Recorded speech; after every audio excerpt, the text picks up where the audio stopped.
له ډیرو تودو بحثونو وروسته د جرمني پارلمان د استوګنې د ازمایښتي اجازې قانون تصویب کړ.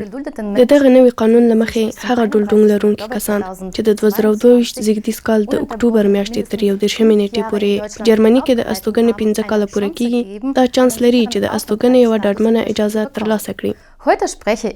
نن زه له اغلې ډویټر سره چې د برلین د پارلمان د ادغام او کډوالۍ برخې کمیشنره ده په دې اړه خبرې کوم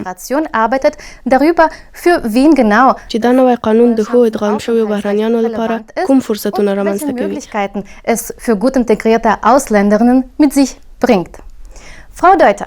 اغلې ډویټر، زما لومړۍ پوښتنه له تاسو دا ده، دا قانون په اصل کې څه شی دی؟ دا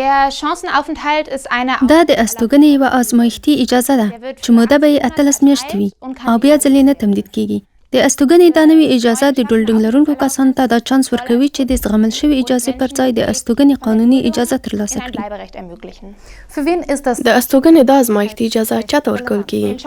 هر هغه څوک چې د 2019 زیږدیز کال د اکتوبر میاشتې راهیسې په جرمني کې له ډولډونګ سره ژوند کوي، کولی شي د استوګنې ازمایښتي اجازه ترلاسه کړي. که چا داسې جرم ترسره کړی وي چې سزا یې له 50 نه تر 90 ورځو پورې زندان وي، نشي کولی د استوګنې ازمایښتي اجازه ترلاسه کړي.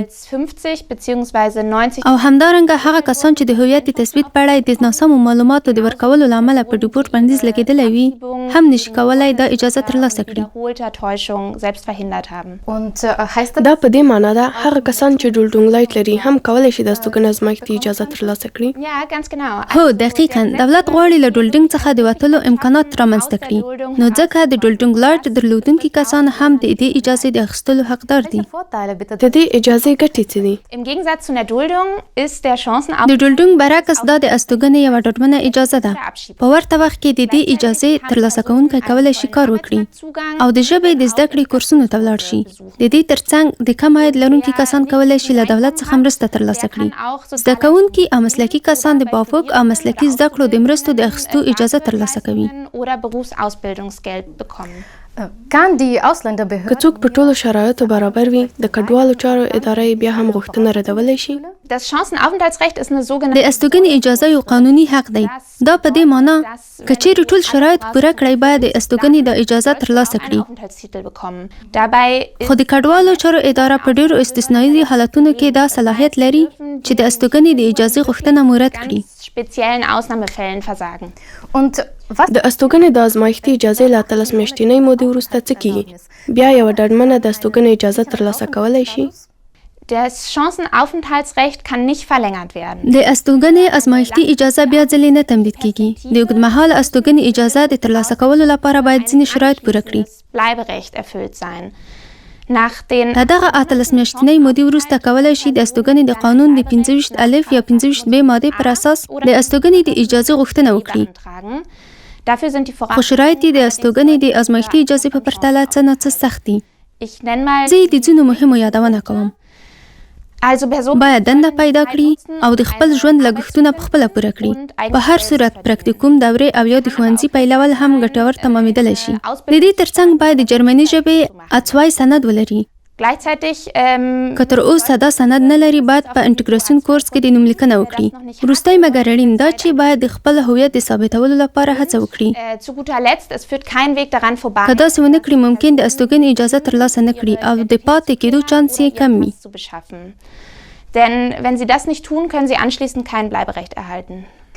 Wenn ich Sie richtig verstanden habe, dann sind solche څومره چې زه پوه شوم د هویت د تثبیت سند او د خپل ژوند د لګښتونو پوره کول د دې اجازې د ترلاسه کولو لپاره تر ټولو مهم دي. sehr wichtig, im Anschluss dann eine خو د ځینو کسانو لپاره د هویت د تثبیت سند اخیستل او د خپل ژوند د لګښتونو پوره کول ممکن سخت وي. und Sicherung des Lebensunterhaltes zu erfüllen. Können Sie diesen Menschen هغوی ته څه ویل غواړئ؟ geben und einen Rat geben? Tatsächlich ist die په حقیقت کې د ژوند د لګښتونو پوره کول تر ټولو مهم دي. خو ځینې استثنایي حالتونه شته.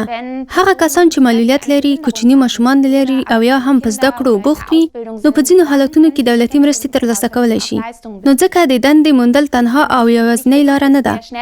نو له ټولو خلکو څخه زما غوښتنه دا ده چې د حقوقي مشورې په لټه کې شي تر څو پوه شي چې کوم فرصتونه لري.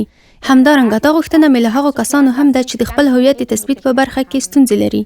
هغو کسانو ته چې د پاسپورت اخیستل او د هویت تثبیت ورته سخت وي باید ژر تر ژره مشورتي ادارو ته ورشي، ځکه ځینې وخت د هویتي اسنادو اخیستل په سفارتونو کې ډیر وخت نیسي او رښتیا هم چې د 18 میاشتنۍ موده ډیره لنډه ده.